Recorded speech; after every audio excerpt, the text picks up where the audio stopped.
Tonight's first finalist for the Midland Roundtable Athlete of the Year, West High's Shayla Montague. 4 years varsity basketball, Shayla is as good as they come from beyond the arc. This past season, she led the state in Class AA with 46 threes, hitting 53% from downtown.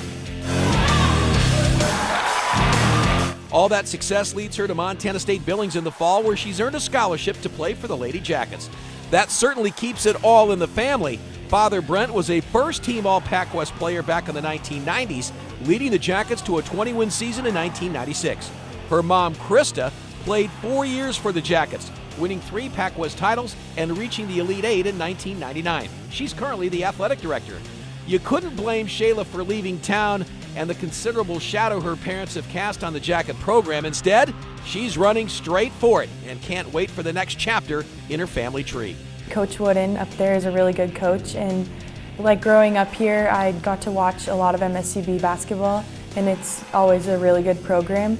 So I always used to go up there with my dad and stuff, so it's kind of like a home factor. I just feel comfortable there, and yeah, I'm really excited to play there. She won't be alone at college next fall. She's known head coach Kevin Wooden since she was a toddler and joins fellow West alums Tyra and Tylee Manuel as fellow recruits in this year's incoming class. I'm really good friends with Tylee and Tyra, so it's going to be really fun playing with them again, for 4 more years. So we've established this is a basketball family, which begs the question. So there's you and your mom and your dad, your sister. Mm-hmm.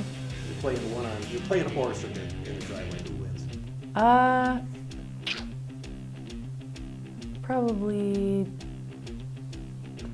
me or my sister, not my dad. Oh, okay. Yeah. Not your dad? No. His days are done? Yeah, oh yeah, he's far gone. The next gen Montague headed to MSU Billings next fall. Shayla Montague, finalist for the Midland Roundtable Athlete of the Year.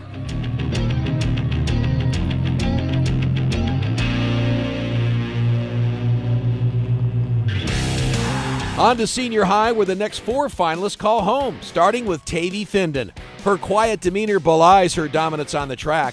3 straight years she's earned all-state honors, state champion in the 300 hurdles, and a 2-time champion in the 4x400 relay. That has landed her a college track scholarship to Carroll in the fall. She likes the small-town feel and thinks Helena and the Saints is right where she's destined to be.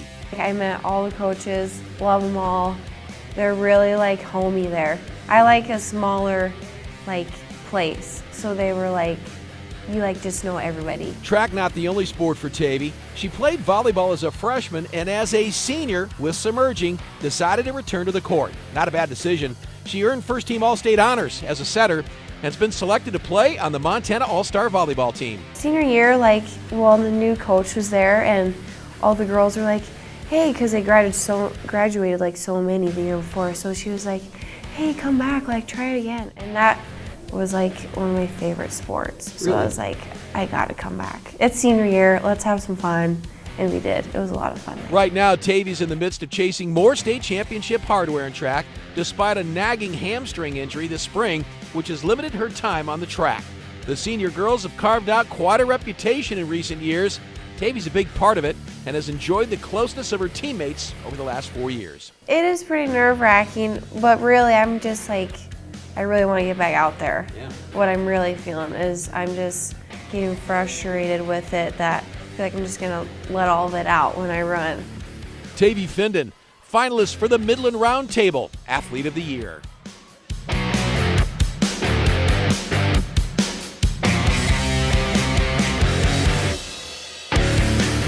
Tiana Vladik, 2-time state cross-country champion, Gatorade Runner of the Year in 2016 and 2018.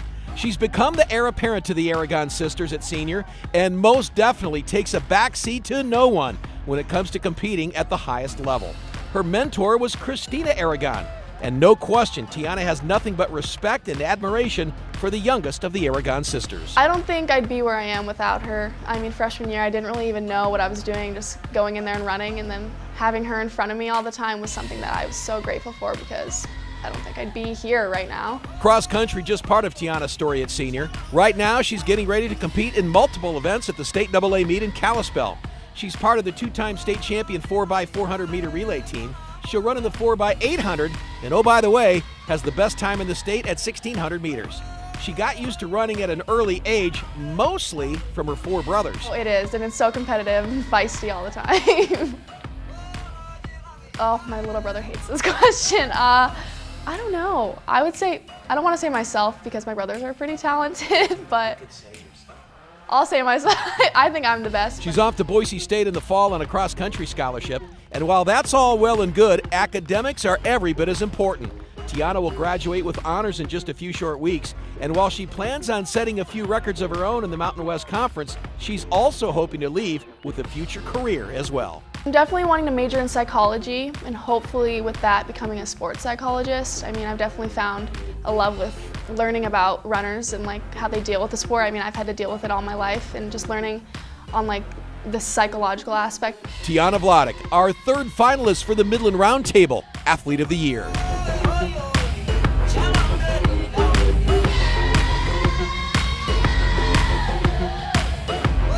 Tonight's 4th finalist for Athlete of the Year honors, seniors Cola Badbear. Despite missing most of volleyball and all of basketball her senior season due to a torn ACL, Badbear was so good as a sophomore and junior, she clearly ranks as one of Billings' best. All-state in both volleyball and basketball. It was a devastating injury that left her on the sidelines this past season. As a junior, Cola earned first-team All-State honors in both basketball and volleyball.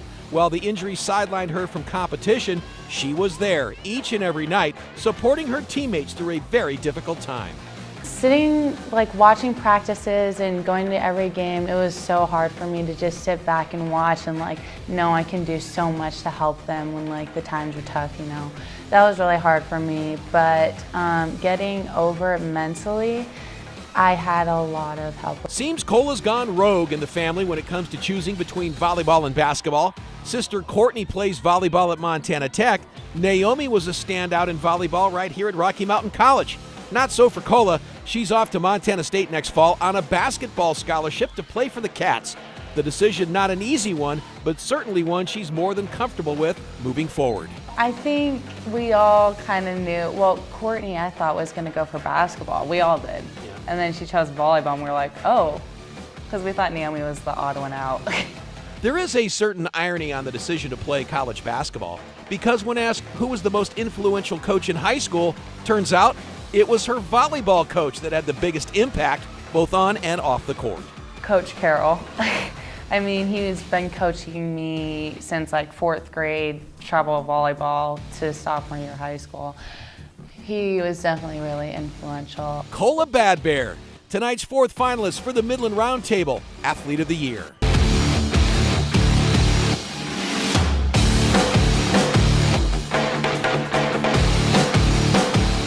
Our final nominee for Athlete of the Year honors goes to seniors Ellie Ostemiller. 3 years varsity basketball where she was team captain. 3 years varsity softball, team MVP all 3 years. Ellie's that rare breed of athlete who has made the decision to leave the playing field after graduation. In the fall, she'll attend college on a full-ride scholarship, but it won't be for sports. Ellie has earned an academic scholarship at Carroll College. My sister's a really big role model for me, and she's really smart. I'm not as smart as her, but she's really smart and she goes to Tech and she's studying, I think, mechanical engineering. And it just seemed so cool. Like any senior, graduation looms in the near future. And Ellie jokes it will be a liberating experience of sorts. You see, her father is Rod Ostemiller, who just happens to be a United States Marshal. And that begs the question, was there martial law in the Ostemiller household? You're late at curfew, right? Oh, yeah. What's the U.S. Marshal say? Oh my gosh, he's really angry. I'll just leave it at that. No, elaborate. We want to know. Really? Yeah, he brings the hammer down? Oh yeah, I'm grounded for at least the rest of the week and maybe the next weekend. Yeah. So tough childhood for you, huh? Yeah, pretty much like house arrest. Ellie certainly has interests outside of sports. We've established that with her desire to focus on academics in college. But that's not all. Seems she also found time to play in the school pep band. I played the flute. It was fun. Every time I think of flute, Probably. I think of Ron Burgundy and Anchorman walking around on the table. Oh yeah! Actually, that was me. Ellie Ostemiller, flutist and finalist for the Midland Roundtable Athlete of the Year.